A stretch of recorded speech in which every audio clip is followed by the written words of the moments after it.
Yo, what is up, everybody, and welcome to episode 20 of Result Reports. I'm Isaac. And I'm Colemania. And let's get into it. Woo!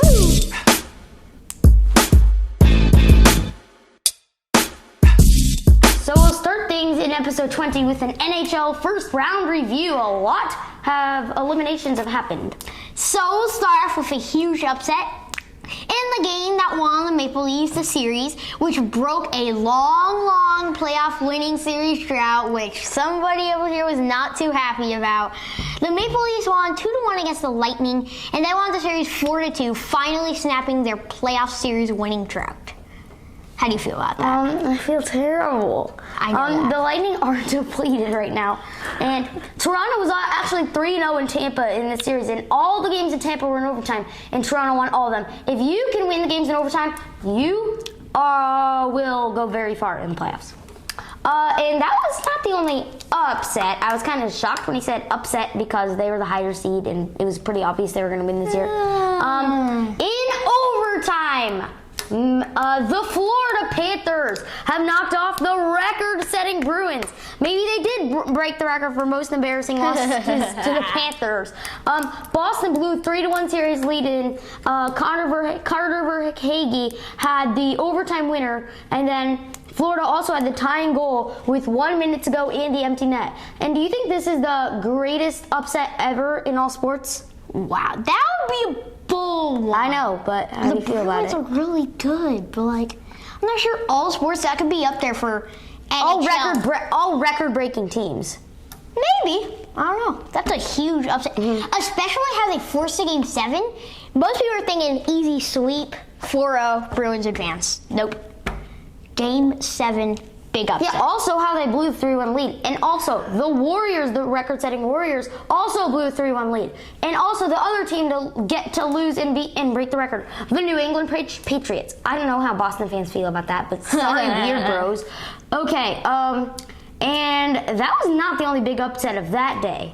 There was another 2-1 score in this first round final. The Kraken 2-1 over the defending champion Avalanche, and the Kraken are a very young team in sports. Yes. So Seattle won the series 4-3, just like Panthers Bruins. Yes, this Seattle Kraken team, last year was their first year, and then they made the playoffs this year and had their first ever win in franchise history, and I was shocked when I saw that. And for Colorado, Nathan McKinnon had an assist, almost had the goal, pretty much had the goal, but it went in for Mikko Rantanen, and he had the tying goal, but it was turned offside, and that is Seattle's first playoff series win in franchise history. And also, kind of blown series, the Oilers 5 and the Kings 4.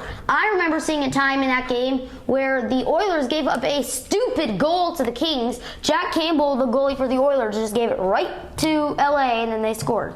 Edmonton wins the series 4-2 after trailing 2-1 in the series. And that was not the only comeback here in these playoffs. There's another one. Well, the Rangers did not really stand a chance in the final game against the Devils. They were shut out 0-4. New Jersey comebacks, wins the series 4-3. Was that even a challenge for them, even though they trailed 0-2 on road in series? Yeah, they lost the first two at home. That was shocking to me, losing both of them 5-1. And New Jersey shut out New York in Game 5 and in Game 7, both winning 0-4 in each game. And the Devils have their first playoff series win since 2012. That may not seem a lot like right now, but that's 11 years. I know, right? I'm about to turn 11. Okay, that does it for our NHL segment. On to the surprising NBA next.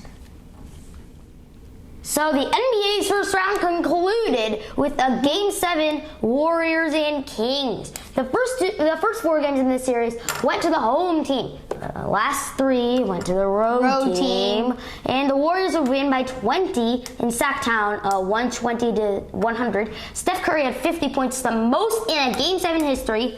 and he stands with that record alone.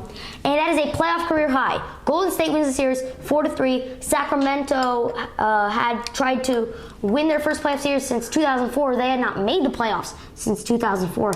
And also, head coach Mike Brown, who was actually a Warriors assistant last year, is the NBA Coach of the Year. And then De'Aaron Fox also won Clutch Player of the Year.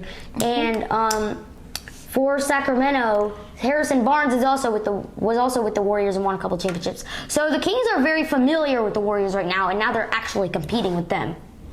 And not the only shocker. The Suns were down by 10 last game. They lost 87-97 against the Denver Nuggets. Boo. Anyways, they now lead that series 2-0. Boo.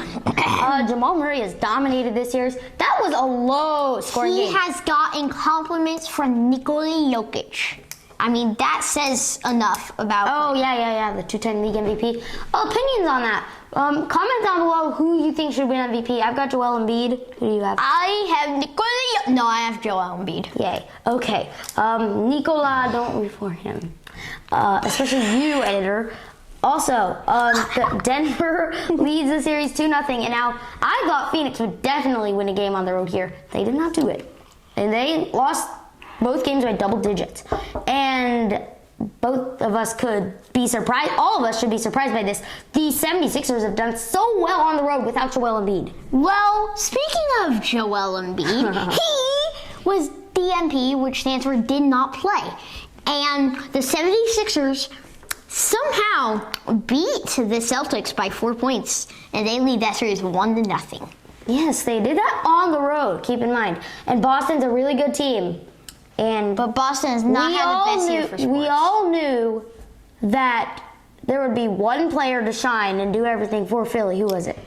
Well, you may say that as Embiid did not play, but there was somebody who was a star out there.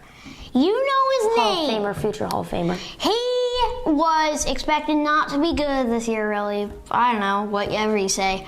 James Harden came out and scored 45 points in game 1. Hit so many clutch threes, and also there was a moment with like 30 seconds left where the Celtics had the shot clock winding down, and Malcolm Brogdon had it, and he could have shot it. He just gave it to Tyrese Maxey, right? Did you see that? He just gave it to Tyrese Maxey, and that led to a dunk, and that won them the game. So Philly is now 5-0 in these playoffs. And it's shocking to me they even got a sweep with how bad Doc Rivers is at closing out series. Okay, that does it for our NBA segment. That's a swish. Thanks for tuning into episode 20 of Result Report. We've seen a fair share of surprises, all right. Make sure to like, subscribe, and leave a comment to stay up to date with our channel. Also, don't forget to subscribe to Colemania. Also, I'm Isaac. Anything you want to say? I'm Colemania. Peace out. That was awkward, but anyways, I'm out.